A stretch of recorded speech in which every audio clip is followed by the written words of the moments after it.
Steph, I know it's very early, but to be 2-0 to get through this one and the way you guys did, how are you feeling about this start? I mean, there's 80 games left, so you kind of understand you don't want to get too ahead of yourself, but building blocks on an understanding of how to win, the selflessness of a team that can have 8 or 9 guys in a closing lineup, realistically. I was telling somebody, I don't think that closing lineup, Al, Jimmy, Draymond, JK, and myself had gotten any real reps in training camp. But when you understand who you're playing against and what it takes to win this particular game, the collective IQ and just toughness got us over the hump. So great start. Haven't done anything yet, but we're building a winning mentality. I was going to say, what did you think worked about that group? It's a pretty big group. I don't know who the shooting guard on that group is. What went well for that group? I mean, Aaron Gordon had an unbelievable night shooting the ball. So we tried to keep some size on him. And then, Al, we've seen it again, playing against him for years. He's pretty good switching 1 through 5. And so it allowed us a little bit more versatility on defense to just, keep a man on the ball and not have to be in crazy rotations. Obviously, they scored some points, but then on the other end, we were just really decisive on getting to our spots. We only had 8 turnovers in a game, overtime game. And so if you get shots up, you don't give, especially a team like Denver, easy baskets in transition, then you give yourself a good chance. Hey, Steph, are these early season wins important? Now, obviously, any win's important, but to kind of avoid the late season rush that you guys had, the hard push last year? I'll let you know after game 30 because I answered that last year. Also, you noticed that Jimmy missed a free throw tonight and you didn't? I can neither confirm nor deny anything that's going on with free throw situations this year. Steph, Steve Kerr has mentioned when it comes to turnovers, spacing has a lot to do with it. Obviously, like you said, only 8 turnovers tonight. I guess, what did you guys think? What did you think of your guys' spacing tonight, and how was it different from the preseason and even the game in LA?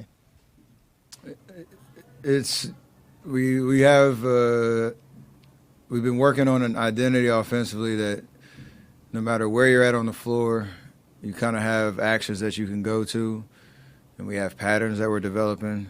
Al hit some 2 big threes, I think, in the second half, maybe in the fourth quarter in overtime, where he's spacing the corner and we get a drive down the lane, JK following the help to the basket. You got to pick your poison on that. And so as long as we are, like you said, organized and decisive and not in a rush, then we have options all over the floor. So it's nice to play that way.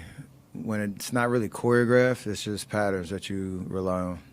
Gordon hits that 3 late in regulation to go up 3. Are you going into that next possession just, thinking first, moment that you get space, you're firing up the 3, or how did that kind of develop? Because I missed that layup, and then we were up 1. No. He hit the 3 to go, I think it was 120-117, and then you hit the deep one to tie it. Oh, we were up 1, I missed, and he hit a 3, and then went up. No, you're right. It was tied. So our pick and roll was just trying to get them to either get 2 on the ball, and then I could either get the pocket pass or get around. And that one I was able to kind of do a little snake, and I saw just a little bit of daylight. Again, decisiveness, no second guessing what you're doing, just trying to get a clean look. Thankfully went in, and then that last one was just good chemistry between me and Draymond. What did you think about Gordon's night? It was ridiculous.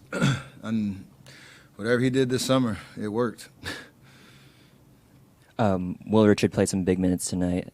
Steve Kerr said it's a show-me kind of league. What has he been able to show so early on into the season? There's something about, winning players at whatever level. He's a champion for a reason down there in Florida. We saw with LJ in the preseason, guys who played some significant high-stakes basketball in college.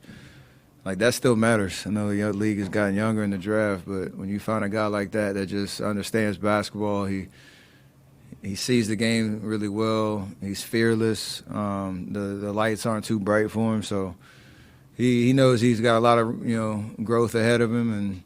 But for him to make his presence felt like that jump ball, 50-50 ball, come down, hit a three, start talking, rebounds he got, like all that stuff matters because it lifts the whole group. So it's pretty special to watch him, in preseason and these last two games do his thing.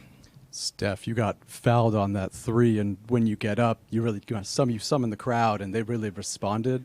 How much do you just feed off of this home crowd here in your 17th season? Some people like a little quiet at the free throw line. I don't like that. When a foul happens, it kind of gets a little dead, and you time and score, like that was a cool moment. So needed that energy to finish the game. I mean, do you consider yourself a showman, and just in terms of like playing in front of the home crowd and putting on a show for Chase?